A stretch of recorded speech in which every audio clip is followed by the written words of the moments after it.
দেখো বন্ধুরা, এখানে সন্ধে হয়ে গেছে। এখন আমি রুটি করছি কারণ আমার হাসব্যান্ড এসে খাবে আর আমি খেয়ে ডিউটিতে যাব। তো দেখো এখানে রুটিটা তাড়াতাড়ি করে নিচ্ছি। আর ও আজকে হলদিয়া গেছে, ওর আসতে একটু দেরি হবে। দেরি বলতে এই 7:30, এখন বাজে 6:30 মতো। তো 7:30 থেকে 7:30 8টার দিকেও চলে আসবে। তো তাই আমি তাড়াতাড়ি করে রুটিটা করে নিচ্ছি আর কি।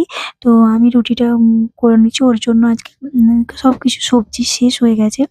তো সবজি কিনতে হবে, তাই তোমরা আগের ভিডিওতে দেখলে আলু নিয়ে এসেছিলাম।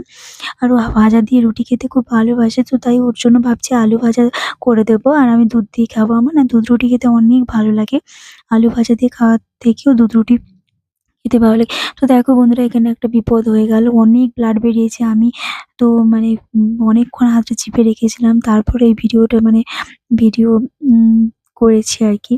তো অনেকটাই ব্লাড বেরিয়েছে। আমি বুঝতে পারলাম না। আসলে কি বলতো বন্ধুরা, আমি না কোনো কিছু সবজি কেটে বটিটা না ধুয়ে নেওয়া আমার একটু একটা স্বভাব আছে। খারাপ স্বভাব বলো, ভালো স্বভাব বলো। তো আমি ধুতে যেয়ে হাতটা আমার কেটেছে। এর আগেও অনেকবার কেটেছে। দেখো এই আলুতে পুরো ব্লাড পড়েছে আর নিচে পড়েছে। তো আলুটা ভালো করে আরো ধুয়ে নিয়েছিলাম।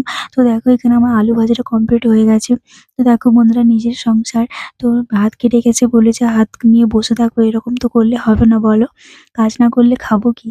তো এখানে দেখো আমি খাবো এটা, দুধ গরম করে নিয়েছি। আর এখানে আলু ভাজাটা কমপ্লিট হয়ে গেল ওর জন্য। তো তাই সুন্দর করে রেডি করে রেখে দেবো আর কি।